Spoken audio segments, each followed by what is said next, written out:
Hello, everyone, and welcome to the Poet Minded Podcast. I'm your host, Poet. Today, I have a wonderful guest. Her name is Laura May, and Laura May is a joy-centered coach, and her passion is empowering women. And I can't wait for you all to meet her and learn about her work. Welcome to the show, Laura May. Thank you, Poet. I'm so glad to be here. I'm happy that you're here also. Listen, there's so much to get into today, but let's start with you giving us some background on yourself so the audience can get to know you.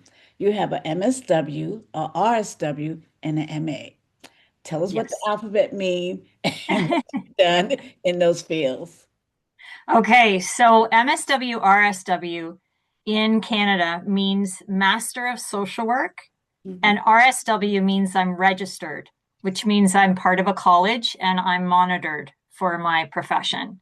So I'm part of a professional college. That's where the R comes from.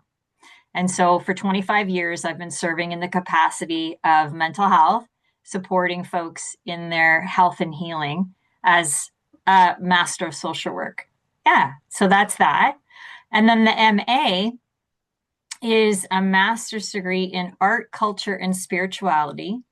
It's actually a degree based on the sacredness of the universe and all its subjects. So it's based on a gentleman by the name of Thomas Berry, Mhm. who one of his quotes is, "The universe is a communion of subjects and not a collection of objects."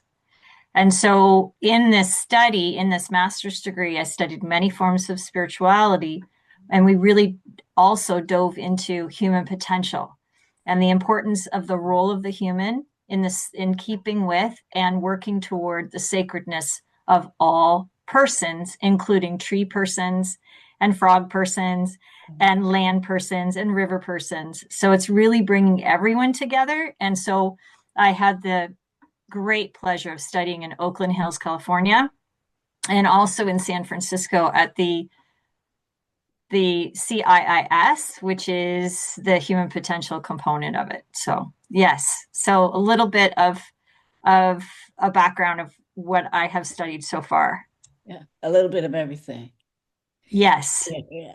Okay. So you're the author of the book, The Joy Journal, Discover the Power of You. Tell me about the journal and how you birthed it. Okay. So, being a therapist, I would see lots of folks one on one and in groups. And I also started a coaching business in 2009. So, I was seeing private coaching clients as well. In Mhm. 2014, I started to study Bob Proctor and thinking into results. And I was, of course, as we all know, being part of this work that we practice what we're learning, and the message kept coming through in many different ways that we need to harvest the good. We need to focus on what's working. Mm. And in my training, we would be told that journaling is incredible. It's so incredibly powerful. And so I already had clients journaling, but I hadn't really narrowed it down to the importance of, or really understood the importance of focusing on what we want and not what we don't want, and how powerful we are with our thoughts. I knew it, but I didn't really know it. The awareness was expanding. So one day I was working with someone and I heard myself say, "You need a separate journal only for the good stuff, only for your joy." I don't know, we'll call it like a joy journal. And so that person went off. And before they left, I said, "Why don't you get yourself a little kit? Go to the store and get a little journal, blank journal, and some stickers and some markers, and come back and show me what you've done." The only rule is that anything that goes in this journal has to be what you want, what you have, or what you want, Mm. and none of the other negative stuff. There's a time and a place for that, and we'll talk about it. So they came back and they were so excited. They brought their journal. Then the next person came along, and then the next, and then the next. And before we knew it, we had a bit of a grassroots joy journal movement going on where people were meeting in cafes and they were stickering and markering and talking about their goals and holding space for each other. And I thought, there's something here. So then I had the request of talking with larger groups. So and the request that we need a journal. So the Mhm. very first journal was a working journal that was blank so that people could put their stickers and their marker playtime on the cover, make it very much their own gratitude and joy journal. And then someone said over in the early 2020s, why don't you get it up on Amazon? So the next version came to light. And then from that second one that I actually published on Amazon is available across the world now. It has research in it and it has referencing in it, and it became a bigger book. And so the third version is actually without the referencing. It's more plain and more of a like a workbook, like a joy journal that you can take to a self-confidence or self-discipline camp morning and do your writing of your goals, your gratitude, your affirmations. It explains why, though. That's what's fun about it, is I've summarized why the three parts, Mm. why these three things we need to do every day is so important. And then the rest of the journal is for us to fill in and write our goals and our affirmations. So when you started the Joy Journal, the blank one, was that just for women or was that for everybody? It was for everybody. Okay. Has it developed now just for women, the Joy Journal? Not so much. What I find though is that a lot of women really enjoy it, but no, it is truly for everyone. Hmm. Because it is that working journal that for all of us to be able to express ourselves and to harvest our good. Okay. How do you take the Joy Journal and just geared it for women if you were to do that? Would that help Well, with their self-development?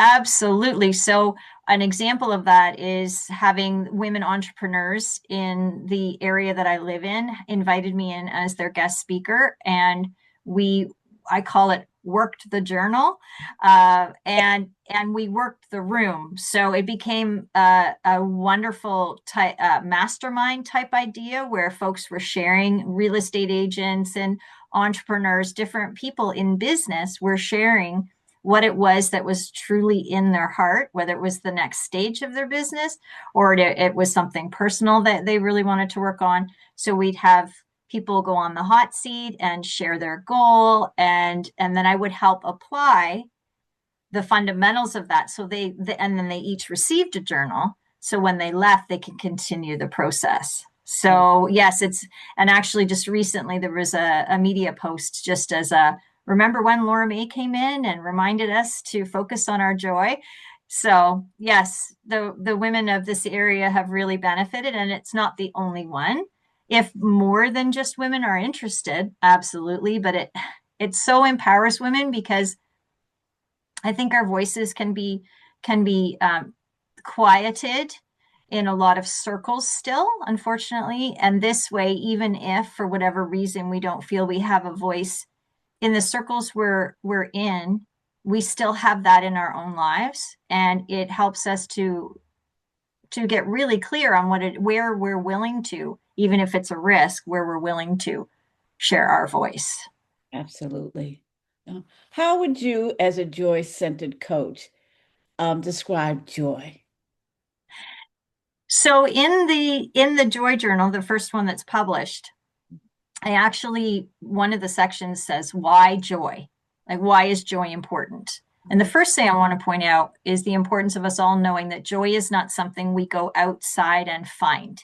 Joy exists inside of us, and things or experiences pull our joy out so it can be expressed.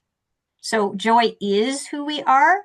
And then the things, quote unquote, the things of the world pull that out of us. And we get to actually express it and experience it in the world. So if an ice cream cone gives me joy, that lives within me. And I pull that out with the experience of having an ice cream cone. And then I'm speaking about it in my mind's eye and on paper later. I'm so happy and grateful I had this beautiful ice cream cone today at the market with my friends. Yeah. So it's that acknowledgement that that was there, the potential was there, and it was my allowing of my joy to come forth that I experienced it. So everything starts with us. And the other thing I want to talk about with joy is a vibration. So in the first published book on Amazon, I go into David R. Hawkins' work on the book Power versus Force, where there's a scale between 0 and 1,000. And joy, 0 is very low frequency. Joy is at 540 out of 1,000. Enlightenment is at 1,000. So someone like that is up at the higher levels is usually some kind of teacher or mentor that we've all followed as a collective on Earth. So 540 is actually above love. And it's very interesting when you see that scale and you understand what goes along with that scale. The teaching is when we focus on our joy, we're bringing forth that joy. It's a vibration. It's a resonance that we can actually experience with choice, with focused attention. So when we show the scale, we show that shame and guilt and anger are very low on that scale. And we're very it's destructive energy. It's when someone is ashamed, their shoulders are hunched, their head is down, their heart is closed, they're very hunchy, right? When you start moving up the scale of vibrational experience, everything is an experience. When we're moving that up, we're focusing on gratitude. We're saying thank you. We're moving into a place of acceptance. Our shoulders go back. Our heart is exposed. Our heart is open, and our belly is exposed, which means we feel competent. We feel confident. So we know when we're feeling a lower frequency when we're hunched because we're trying to protect ourselves. So the reason that we need to understand joy and how it works is so that we can notice the body, notice the thoughts. Mm-hmm. What are we thinking? Does that thought that you're a bad person open your heart and expose you and open you to the world, or does it constrict you and pull you down and hunched and closed and maybe isolated, right? So that's why we focus on joy, because joy is power versus force means forcing something like a destructive energy. Power means empowerment. So the higher you get up on the scale, the more empowered you are, the more aware. We always talk about awareness, that expansion of awareness. The more aware you are of what makes you tick, not what Johnny Sue down the street thinks, Right. but what makes you tick, what makes you come alive. The more focused you are on that, you're experiencing your inner joy, and then it brings forth that spread of joy to other people. It gives people permission to also find their joy, and then it just ripples out. It just continues. Yeah. So we should make joy like our daily habit, Absolutely. right? Because if we do Yes. that, then we're working on ourselves and we just keep bringing it out. Like you said, just keep bringing it out. Okay. Yes. And it doesn't have to be complicated. Like it Yeah. doesn't have to be, we can go general, as Yeah. Abraham Hicks would say, go general, go general. If you're having difficulty, because we all go through stuff, right? Life happens. The circles may be closed to us that we thought would be open. There's so many things that can come across our desk, as it were. And so it's okay, well, I'm really not grateful. I'm having difficulty, or it feels a bit crusty for me to be super, yay, grateful today. So what do I know for sure? Well, the sun is shining, or if I can't see it, it's still behind the clouds. The trees are giving me oxygen. I'm breathing. My heart is beating. Those are very simple yet profound ways to get back that energy to start slowly coming back up, and that vibration of joy getting closer, right? You're moving up the scale closer to joy by focusing on general things that you're grateful for. Gratitude is the key, by the way. Yeah. Gratitude. It's the key to all of this. Yeah. Mm-hmm. Um, do you, let me see. What do I want to talk? Oh, I want to talk about when women have self-talk of doubt Yes. and limitation. how do you teach them to refuel themselves and do the opposite of the self-talk of doubt, fear, and limitation? So the three parts, I'm answering your question. I'm just going to explain backstory. So the three parts of the joy journal are wants and goals. Wants first, because we take the lid off of our wanting to get the energy of what do we really want going. Okay. We push the button on that. We get things going.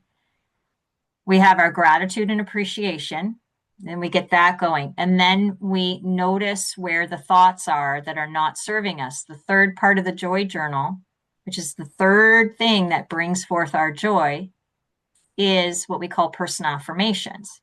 And it's not a new way of describing it. It's just this is what we refer to in the joy journal, your personal affirmations. So what you do is you're taking stock of the negativity or the things that don't feel good and they don't feel good in a healthy way. They're unhealthy at some level. They're feeling more destructive. They're keeping you stuck for whatever reason. And we take a piece of paper in the workshop, we take a piece of paper and we just write all those self-talk thoughts out. And we write and we write and we write and we write. And then we look at that list and we decide, okay, I don't necessarily have to agree that I can release this yet, but I can just do the opposite. I can write the opposite. I can put an opposite to this. So I am ugly turns into I am pretty or I am beautiful. You don't have to believe it.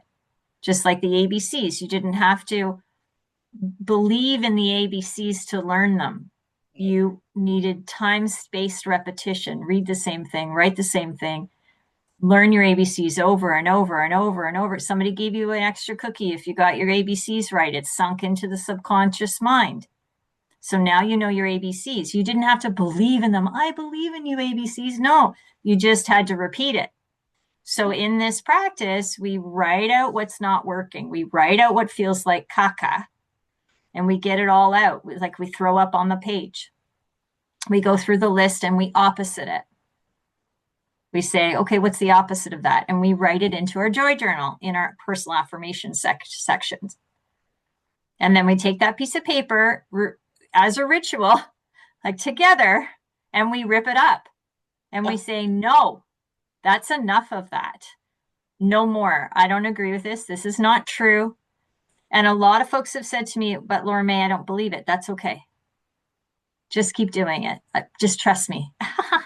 Just trust me, because you're catching it. You're catching it and you're challenging it and you're saying, I don't know. Is that true though? Is that really true? And so then, some folks say, well, Laura May, you're ripping up paper, like you're using paper. Yes. And I've talked with the trees, and the trees say that if this is going to help the humans release a lot of the caca that has been going on in this world that are causing the trees problems, they don't mind sacrificing a bit of themselves so that we expand our awareness. I love that. So they don't mind, as long as we're respectful and we recycle it afterwards. Rip away, friends, rip away, because none of it is true. Life would never say this. Life would never say, hey, you know what, Laura May, you're ugly. It's ridiculous. The sun isn't going to say, you know what, I only shine on the good people. I only shine on this kind of person. I don't shine on you. You're bad. No, the sun doesn't talk like that. Sun says, I shine for all. The trees say, I give everyone oxygen. So the actual unconditional love that life has is the truth. Right. Is the truth. And that's what this practice is for us to remember that. Okay. My thing I was going to say is most of the time, this is what I believe, it's outside influences that make you start to think, oh, I can't afford that. Yeah, well, use this product and you'll look beautiful. You'll be ageless and all that. I think it's mostly that outside influences that changes what's inside of us, which is the truth. What do you think? Absolutely. I do not believe that a little one shows up on the planet and looks around and says, I am so ugly.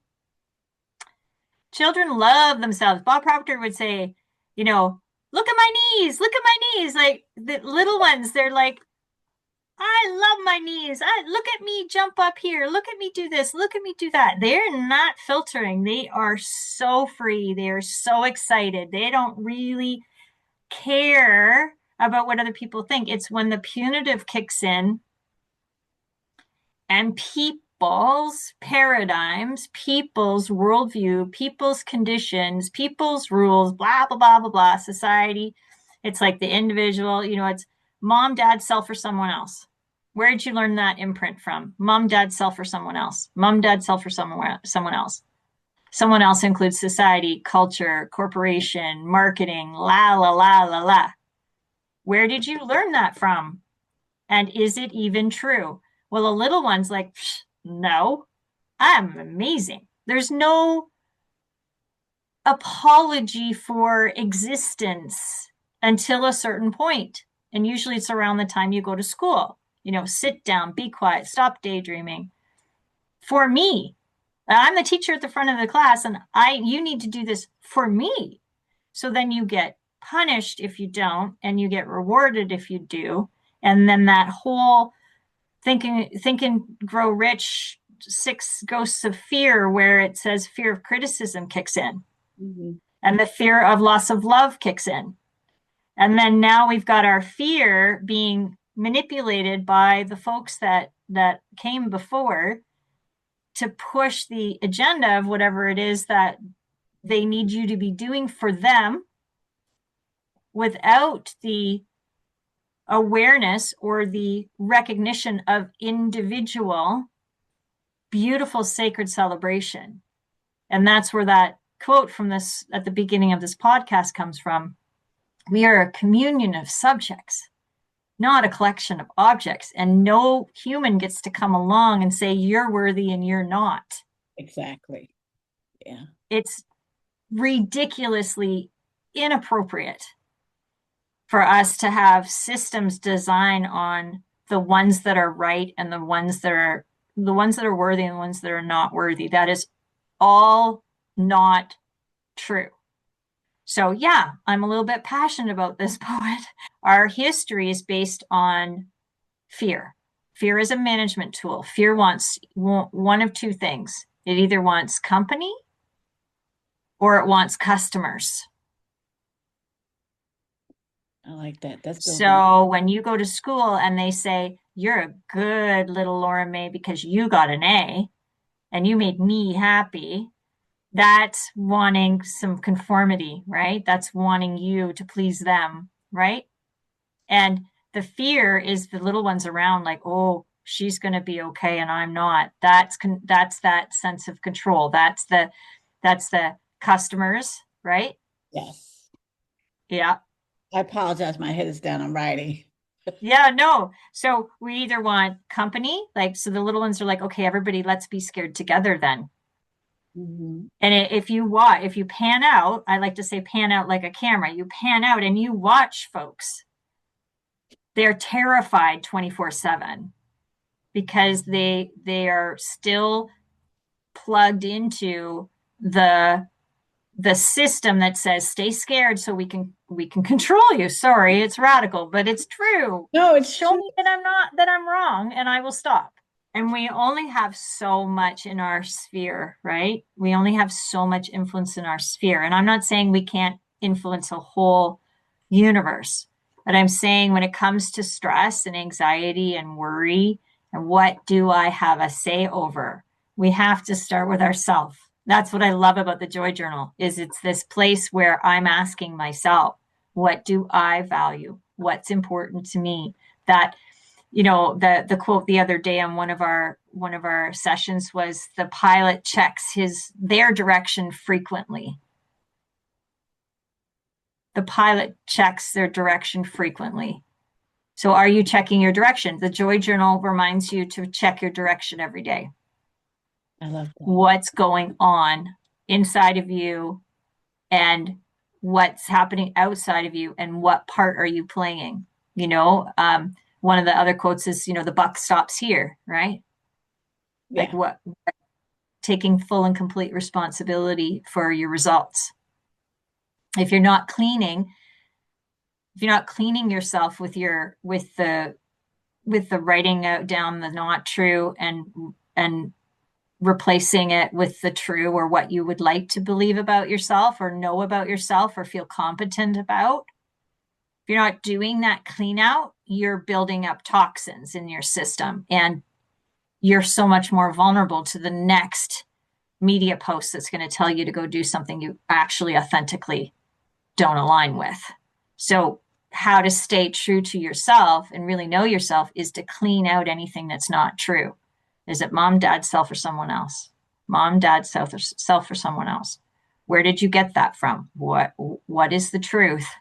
When folks are listening to this podcast, you're not alone. A lot of people I talk with say, I'm just so isolated. I'm just so alone in these thoughts. I'm like, no, you're not.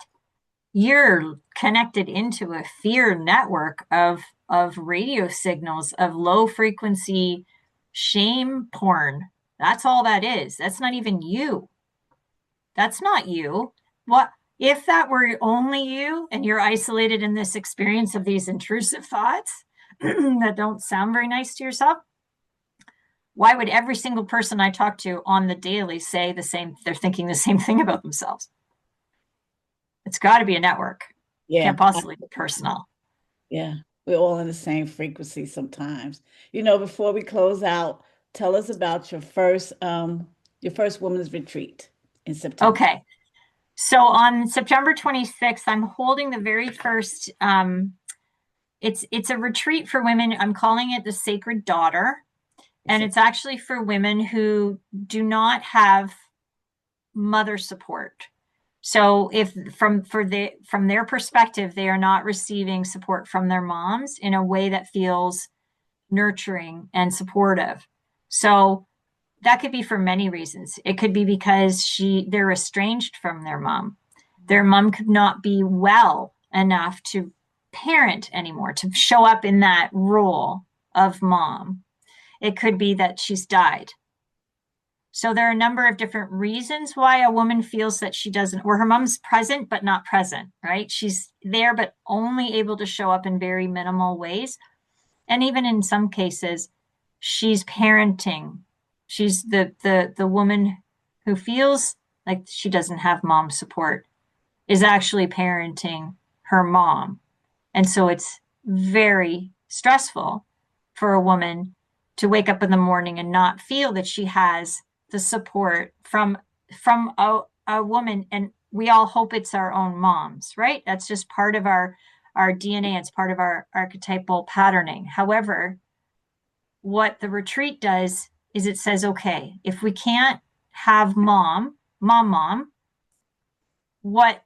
how can we parent ourselves? How can we make sure we're looking after ourselves? And how do we build a sense of community? And so coming together with that sameness, as it were, just in the sense that we can all relate, we're actually far, far more likely to also know who that woman is and be able to support her as well.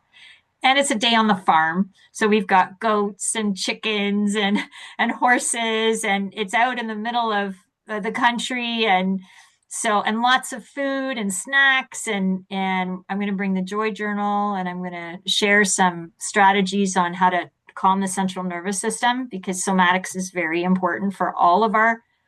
No, you don't just have to have reasons why your central nervous system has been taxed. It can just be that in day-to-day life, we need to remember to breathe, come back into ourselves, and receive somatic supports like massage, or just even walking in the woods, rolling around in the grass, leaning on a tree, hugging a tree. All those things are self-care. They're self-nurturing. So that's my first retreat. We'll see how it goes. Well, it sounds fantastic. I like blowing bubbles. So if I was in Canada, I would come.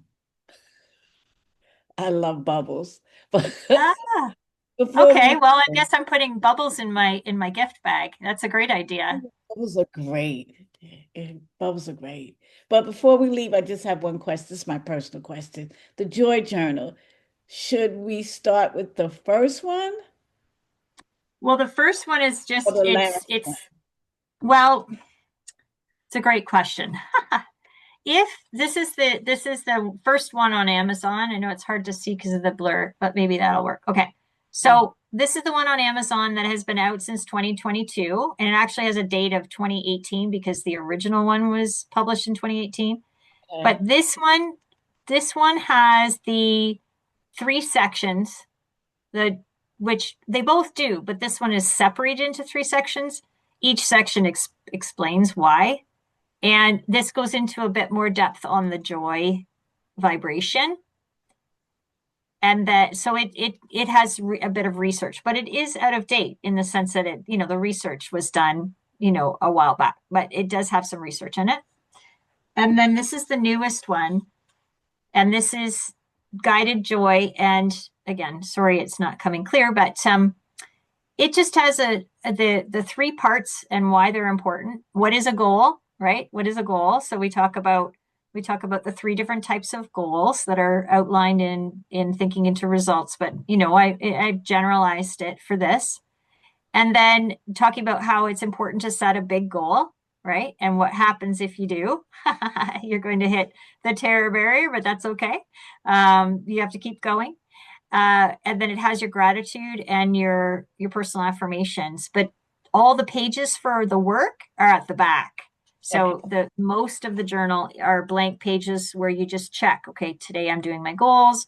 I'm on my self-discipline camp. I'm writing my goal right now. I'm writing my gratitude right now. And I did it blank on purpose so people can doodle and sticker and play with different colors and all fun things.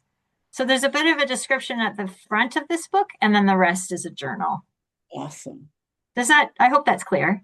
No, that's clear. I love it. I love it. I love it. How can people get in contact with you?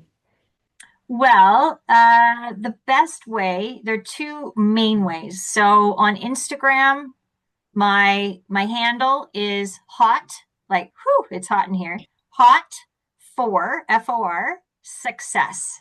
And that's based on Earl Nightingale's the idea that the progressive realization of a worthy ideal. That's what success is. And so hot for success is having that awareness of that burning desire and that persistence, that importance of consistently persisting and try again, keep going, keep sharing your message, keep remembering your message, so that you're hot for it. You keep getting up and doing it, right? You're hot for it.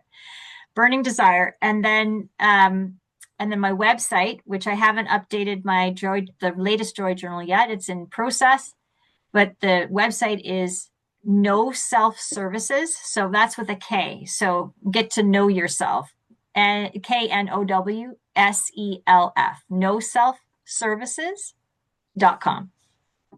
Awesome. Thank you, Laura May, for being on my Woman's podcast. I really appreciate it. It was wonderful, Poet. Class to me. I loved it.